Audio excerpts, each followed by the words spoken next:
درس قرآن کے دوران 2-3 لوگوں کی طرف سے مختلف الفاظ میں یہی اعتراض آیا کہ آپ درس قرآن دے رہے ہیں جبکہ آپ کی داڑھی بھی نہیں ہے، تو اس اعتراض کے جواب میں آپ کیا کہیں گے؟ داڑھی کے مسئلے پہ میں چاہتا ہوں آپ تھوڑی وضاحت کر دیں۔ بھئی آپ کی بڑی مہربانی کہ داڑھی کے بغیر بھی درس سن رہے ہیں۔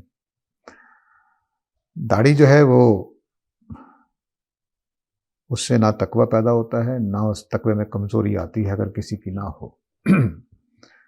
میری داڑھی تو ہے، ویسے اللہ کا شکر ہے، لیکن یہ کہ داڑھی کس چیز کا پیمانہ ہے اور کیا تقوی کی علامت ہے یا علم کی علامت ہے یا کس چیز کی علامت ہے؟ اگر یہ تقوی کی علامت ہے تو ڈارون کی بہت بڑی داڑھی تھی، کارل مارکس کی بہت بڑی داڑھی تھی، تو تقوی کی علامت تو نہیں ہے، اور مسلمانوں میں بھی نہیں ہے۔ آپ ذرا ارد گرد نگاہ ڈال کر دیکھ لیں۔ رہ گیا داڑھی کے بغیر والے، تو وہ بھی برے ہونے کی علامت نہیں ہے۔ اس صدی میں ہمارے بہت بڑے عالم قطب شہید صاحب کلین شیو تھے، مصر کے اکثر علماء ایسے ہوتے ہیں۔ تو یہ پہلی بات تو یہ ہے کہ یہ نہ علم کی علامت ہے نہ تقوی کی علامت ہے۔ اب رہ گیا دین میں داڑھی کا حکم کیا ہے، جیسا کہ مدثر نے پوچھا ہے۔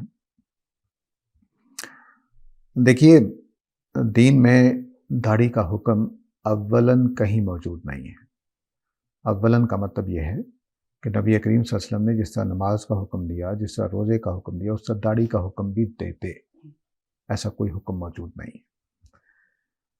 جو آ جا کے نبی کریم صلی اللہ علیہ وسلم سے منسوب باتیں ہیں وہ یہود و نصارہ کی مخالفت میں کہ یہ مونچھیں چھوٹی کرو، داڑھی بڑی کرو، یہود و نصارہ کی مخالفت میں ایسا کرو۔ تو اگر میں سکھوں کے بیچ میں رہتا ہوں تو کیا کروں گا؟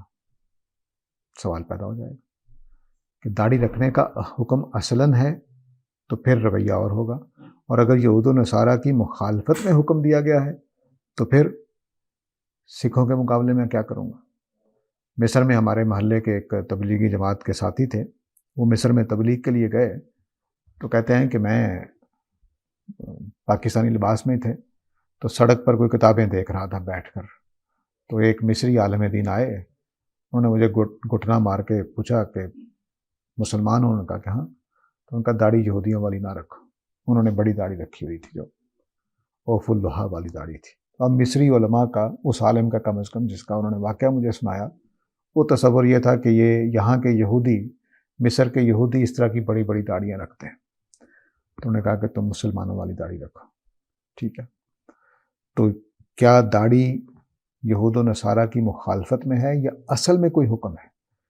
پورے قرآن میں، معافی چاہتا ہوں، حدیث کے ذخیرے میں کہیں داڑھی کا بنیادی حکم موجود نہیں ہے کہ تم داڑھی رکھا کرو۔ داڑھی رکھنا، اب رہ گیا وہ روایتیں جس میں داڑھی رکھنا سنن فطرت میں بیان کیا گیا ہے، وہ اپنی متن روایت کے اعتبار سے درست نہیں ہے، صحیح نہیں ہے۔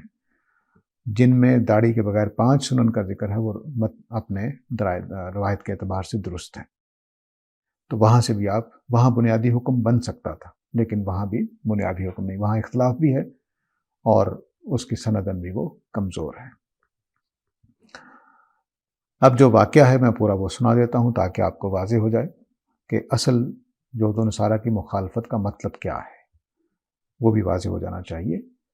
نبی کریم صلی اللہ علیہ وسلم انصار کے بزرگوں کی ایک مجلس میں گئے، انہوں نے بلایا ہوگا یا آپ خود گئے ہوں گے، دعوت دی گئی ہوگی، وہاں آپ تشریف لے گئے تو آپ نے دیکھا کہ سارے کے سارے بزرگوں کی داڑیاں سفید، سر کے بال سفید، سب نے موزے پہنے ہوئے ہیں، سب نے سفید کپڑے پہنے ہوئے ہیں، کسی نے داڑھی کو رنگا بھی نہیں ہے، کپڑوں کو بھی نہیں رنگا ہوا۔ تو آپ نے پوچھا بھی یہ کیا ہے؟ یعنی ایسے جیسے یونیفارم پہنا ہو، 10-12 لوگ جتنے بھی تھے وہ سب نے۔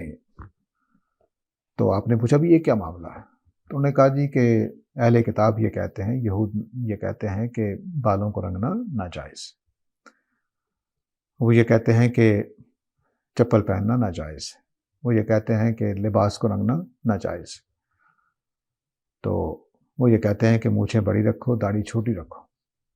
اب یہ انہوں نے چاروں باتیں بیان کی۔